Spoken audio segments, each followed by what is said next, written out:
Hey guys, Hey. it's winding down. Our 100th subscriber celebration is winding down. So, for this last video, what is today's topic? I completely forgot. Oh. YouTube famous part 2? So, we decided to kind of do a YouTube famous part 2 to end off our kind of like 100 subscriber celebration. Woohoo! We made it to 100! Now we just need 500 or 1,000. And we'll do good. 900 more to get monetized. So on YouTube famous part 1, we talked about sort of like the levels of, how famous was Natalie. It was kind of a fun little video. We probably went off topic a little bit, about stalkers and stuff like that. Do you have a YouTube stalker yet? I don't know. I don't think so. I mean, if they're stalking for the purpose of like meeting, this YouTube famous Natalie, I mean, they're not doing a very good job, right? They're not. Yeah, like no one's left comments or crazy comments or anything like that. No rocks through our windows with a note saying "I love you" or anything like that. You remember Ernest T. Bass from Andy Griffith's show? It's me, it's Ernest T. Used to throw rocks through the windows. No. Did you ever watch Andy Griffith's show? A few times, yeah. He was like the resident troublemaker, and he was in love with one of the Darling's daughters or whatever. The singing that had the banjos, and they sung their little music. The woman and all of her brothers. And I think some of her brothers didn't talk at all. They were silent until they sung. Okay. So yeah, different levels of YouTube famous, and one was obviously we don't have a stalker yet. We still don't, as far as we know. Hopefully, never will. Did you have a super fan? Yes. And you got to meet her, little old lady from around the area, and she just loves. She keeps track of all of Natalie's wheelchair updates, accommodations, and everything, and she just loves to hear positive news, and positive stuff, positive things happening for you. And she commented a few times how nice it was to kind of see Natalie glow a little bit more as those accommodations and all progressed, right? And she's like, "You look so much happier now. Are you happier?" That's taking a while to answer. I don't know. Still disappointed that the shower update, we never got to use her shower, and we don't know if we'll ever have that. There's no certainty. No, he's. I talked to him not long ago, and I think I'll get back to it. But I've been ended by the whole new shower now, so it doesn't matter. Yeah, and which means being sort of put out for weeks, if not months, especially if we have somebody just volunteering 1 or 2 days at a time and a couple hours here and a couple hours there. I was hoping we were done with it because we always have to put our dog somewhere else, and they get to stay in, lonesome, lonely and lonesome, I guess. But shortly after we did the YouTube famous part 1, we hit 10,000 clicks, so 10,000 views. And it'll tell you on YouTube and the analytics, you hit one milestone. And what happened about maybe a week ago, the new milestone was what? I have no 30,000 clicks. Oh, okay. And I think we're probably close to 40,000 now. So it is not like you can use your previous experience in time to predict how many clicks you're going to have. Is it going to take you 6 months to get 10,000 clicks and 6,000 for 10,000 more? No. Once you start rising, YouTube, I think, is smart in that it learns who wants to see your videos over time, and it gives recommendations. So We don't have any green screens or anything, do we? This is 100. We didn't. Our production value hasn't gone any.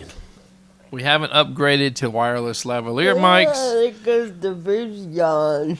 We haven't got any fancy lighting. You see, the lighting's probably a little bit hazy now. But so YouTube famous. Here's another level. We hit 100 subscribers, so that's a good reason to talk about it. Woo! But since we're talking about production value and stuff like that, what's to come? What's your ideas moving forward? Have they changed since you kind of did your soft opening, last year? I'm a little bit more serious on getting a production value. I think since we've updated just with the microphones, I think we're doing a little bit better. People aren't complaining that they can't hear me. And that my voice goes different levels, and that's part of the FA, so I can't help it, but a microphone does help keep me pretty much even, I guess. But, so definitely want to up the production a little bit, I'm not going to go out and spend, $50,000 because I'm not making any money, but... Yeah. And even though we have good microphones, we don't, we still have some bad cables. It's hard to bring our setup outside at least as a 2 microphone setup. This is something that wireless lavalier mics are probably going to fix, because we can set them up in 2 minutes, just clip them on her belt and her shirt and my shirt or whatever, or whoever she's interviewing. And in 5 minutes, be ready to record. Put the camera or the iPhone on a tripod, and there you go, right? Yeah. But now we have to worry about a cable getting touched, something vibrating the cable, wind pushing it, a dog hitting our XLR cable, her coughing and hitting the microphones, and then it just something goes out of whack. So going wireless should help 99% of that stuff, but we definitely need to do more outdoor things. So what do you think? What's your idea? Is there a end goal to YouTube, or do you have a limit of what you spend on production, since we're not making any money? Right now, I don't want to go more than a couple $100, or less than $1,000. I have other things that are more important. And yeah, so things turn serious, and I guess when 6 months ago, I would have questioned whether or not we could get to where we wanted to be, if that's even what we wanted to be. So it was kind of a big experiment, and now I'm learning that certain people like certain things, and obviously I'm learning that YouTube over time steers the content that you create to people that want to see it sometimes. And so they get better, and it might be that people are liking us because we don't have this big budget, high production thing, that we're kind of raw, that we're kind of, new, and have that kind of, I guess you could say, that sort of innocence to us, where we're not corrupt by being a YouTube millionaire, or be not just doing it for the money, because we haven't made anything. So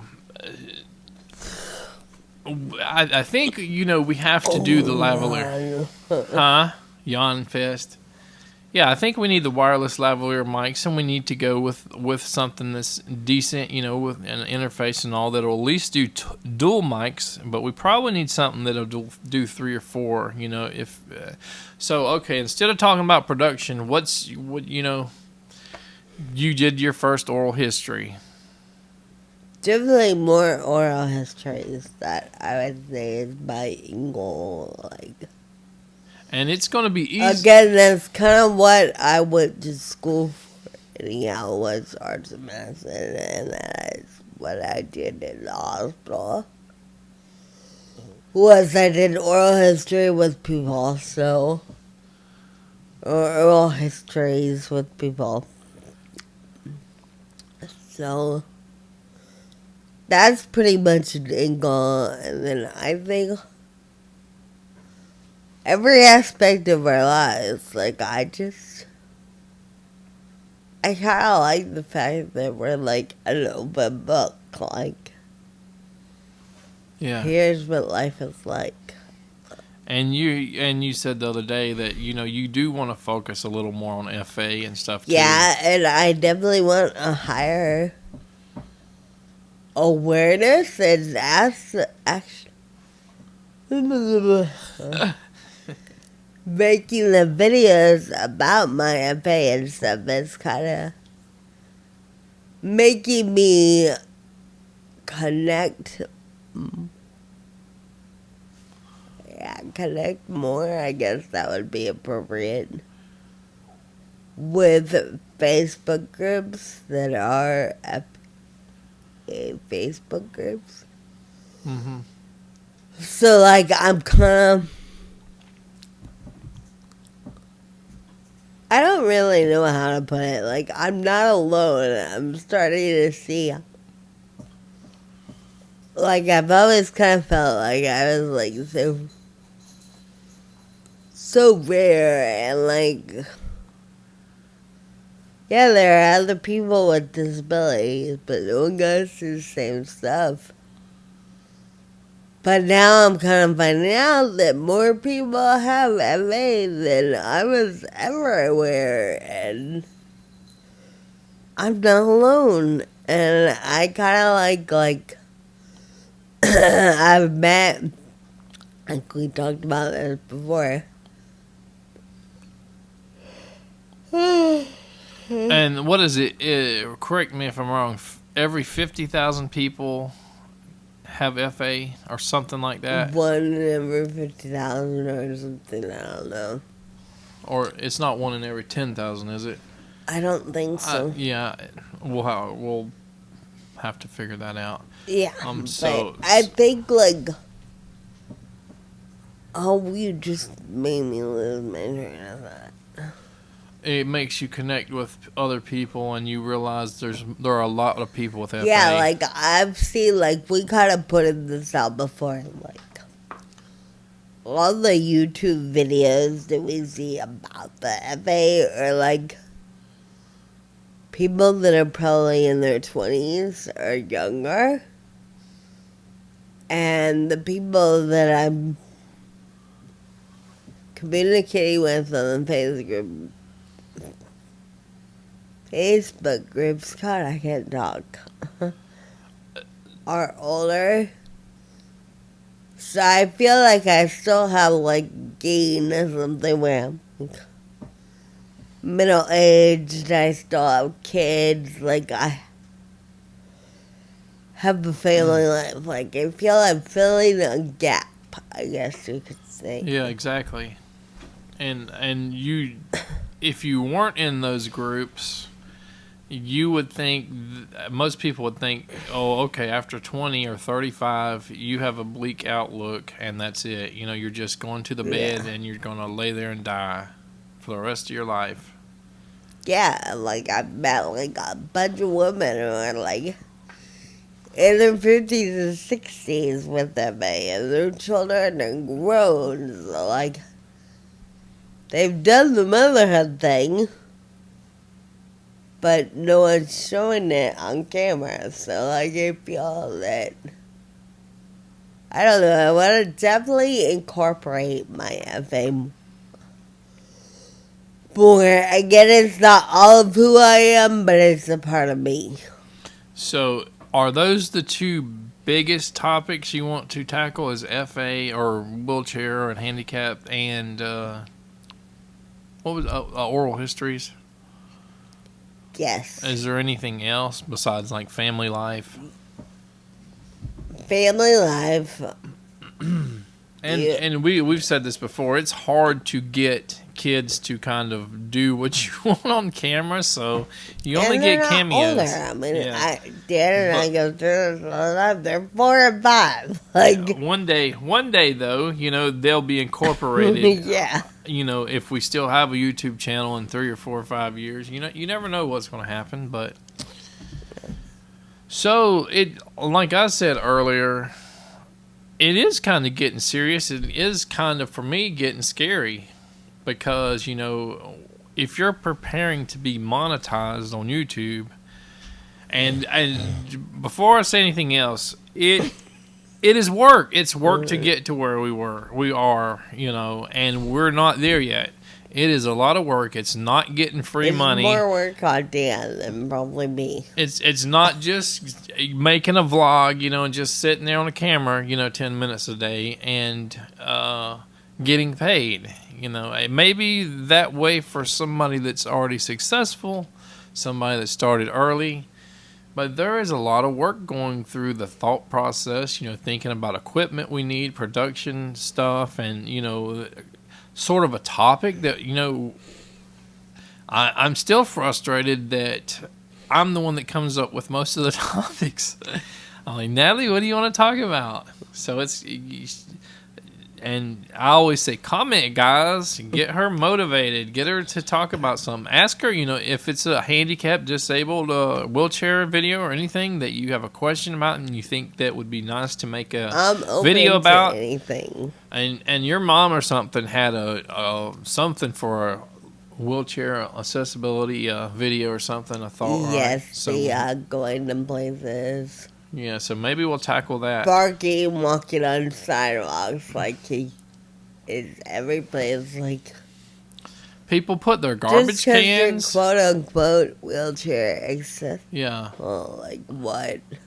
People put their garbage cans on the wheelchair accessible sidewalk, businesses and all, and you cannot get past them. People park, with the large, front end cars and trucks into the sidewalk, sometimes halfway into it. So do you run into that car or truck when you're trying to get by it and trying to dodge, concrete blocks and trash cans and whatever else? Going through stores like dollar stores. Clothing, clothing, and they grab you sort of when you walk by, and then they pull and stuff getting caught on the chair. Like I've had that happen so many times. I'm funny. And a lot of people say this about the dollar stores is they'll put all their boxes in the aisles versus keeping them in the back and just bringing one box at a time, and people can't walk around, much less need somebody needing 3 foot of space for their wheelchair.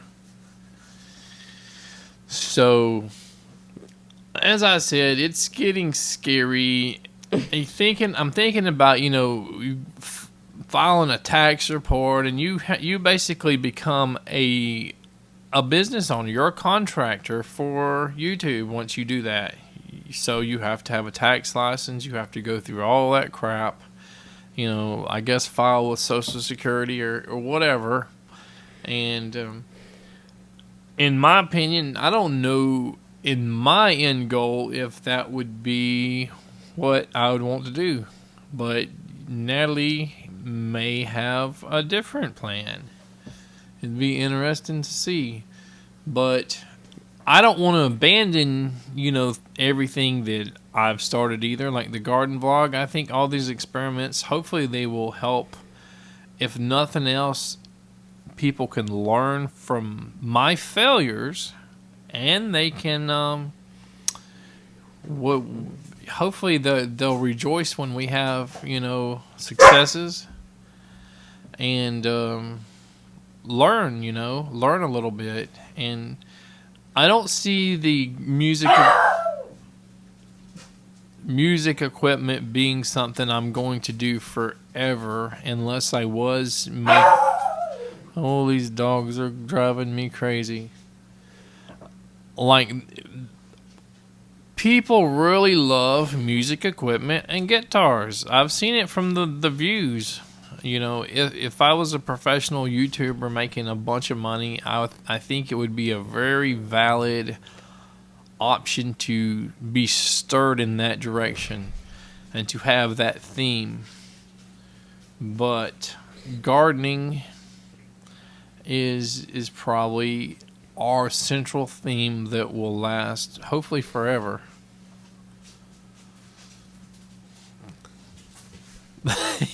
Was you fixing to say something in the yawn? I have a comment on that. I think you're right about that, and possibly even your music too, because I think that's part of your life. I'm not there with you on the music yet. Yeah.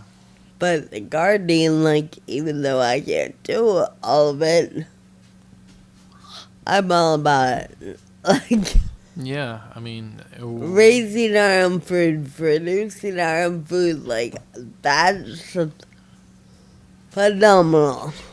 so yeah, I mean, I'll even talk about, like, right before I met you, probably 5 years or so before I met you, I was raising a lot of farm animals. I had cows, I had ducks, chickens, rabbits. I mean, of course, I had rabbits when I met her. I had ducks when I met her. Did I have goats? I had goats. Yeah. And one of the things is if you can, especially in a poor area, our area is kind of poor. Probably not the poorest, but definitely people would rather go to a food bank in a lot of cases and get free food, and they will say they will use this thing about how much it costs to feed a duck or a chicken or a goat or whatever, and say, why would I spend my money on feed, the food bill, when I can go to a food bank and get free meat, free produce. Usually the produce isn't very good. Sometimes the meat is spoiled. I'm not gonna lie, I've had to do it a few times in my life when we were not great, financially. So even what goes into your animals and your garden when you raise those things, and when something is more healthy. Pesticides, hormones, all that good stuff.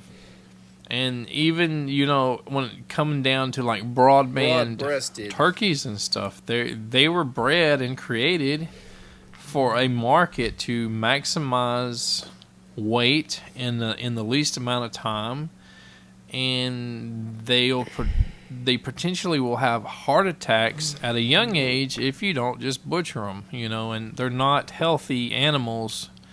They're just made for the mass market, and versus like heritage animals, heritage turkeys and stuff like that, and which takes longer to get weight on them, and a bigger feed bill. But yeah, there's a lot of talks that we could have, but hey. So, what's the next level of YouTube famous? We got 100 subscribers and about 40,000 clicks. Our click-through rate, or whatever you call it, where people just click a video and then turn it off without watching it, is very low now. So, we're hitting an audience that likes watching us. What do you think, Natalie? We get up to 300 to 500. I don't know what.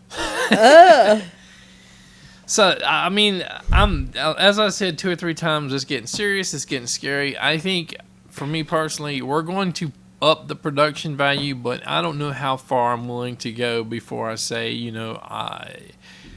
I'm getting scared.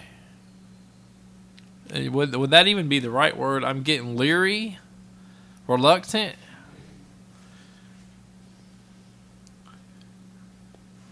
What are you reluctant at all to be monetized here? No, do I ever see it as a reality? No. I mean, that's why I said if we get like 500, then I might change my story, because I mean, just 100. To think there are 100 people around the world watching us, like, all the time. Mm. At first, I kind of thought we may get a few just because, like, Dan does most of the garden videos and the music thing. Like, people aren't really interested in me, but we have, like, 100 subscribers. Like, to me, that's a big deal. Yeah, one of your videos, and this is crazy because it stayed at like 11 to 14 views for like 2 weeks, and then it shot up to, what did I say, like 600, 700 or near that, and just in the last probably few days. So that to me is like it's okay crazy. if they use my music videos and, you know, music instrument videos and my gardening videos to bring the audience to Natalie, to show them that she is here and that she's got some interesting content that is important to her, and a lot of it important to us. And, you know, that's, I think they're just using me as whatever. That's fine, because like I said, it's most likely the music stuff in the next 6 months may end, because, you know, I got a lot more content for music stuff, but I don't have an unlimited content, and so you're going to be probably stuck with my gardening videos and whatever Natalie wants to do. I think that's about it. Anything else you want to say?